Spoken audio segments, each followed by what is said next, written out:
دیکھیں ایک بات یاد آ گئی علم کی. ایک شخص نے کہا وہ داری تھا، منکر، اللہ کا منکر تھا. وہ کہتا ہے زمین آسمان اسی طرح بنے ہوئے ہیں اور چلتے جائیں گے.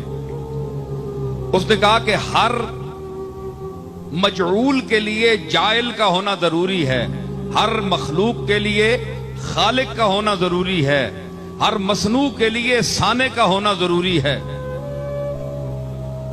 تو اللہ جس کو تم اللہ کہتے ہو، اے علی تم بتاؤ کہ اگر اس نے اس پوری کائنات کو بنایا ہے، ذرے سے آفتاب تک تمام اشیاء کو بنایا ہے، تو پھر اس کا اپنا خالق کون ہے؟ اس کو کس نے بنایا؟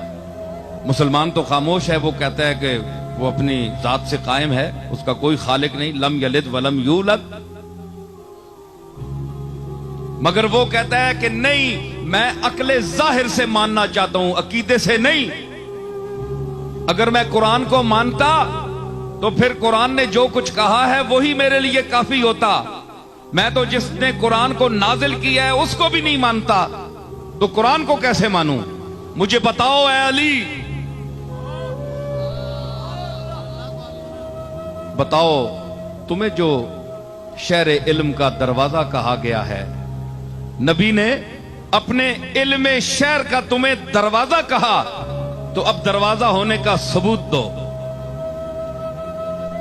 فرمایا مولا کائنات بولے، فرمایا نہیں مانتا کہ ہر بنانے والے کے لیے ایک بنانے والا، پھر اس کا بنانے والا، پھر اس کا بنانے والا. یہ تو دور و تسلسل ہے، یہ محال عقلی ہے، یہ تو ہو ہی نہیں سکتا. اس کی تو پھر کہیں رکاوٹ ہی نہیں.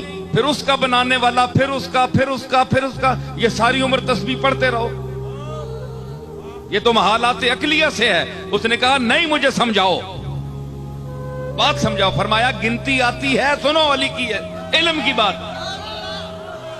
فرمایا گنتی آتی ہے جی، 1 2 3 4 5 6 گنی نا.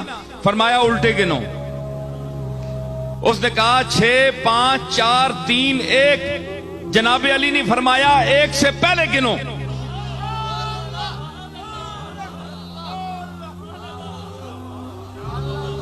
بھائی آگے تو جا رہے ہو نا، 1 2 3 4 5 ہزاروں تک، لاکھوں تک، پیچھے گنو. اس نے کہا جناب 1 سے پہلے تو ہے ہی نہیں. آپ نے فرمایا کہ بے وقوف، یہی تو علی کہتا ہے کہ اس ایک وحدہ لا شریک سے پہلے کوئی ہے ہی نہیں.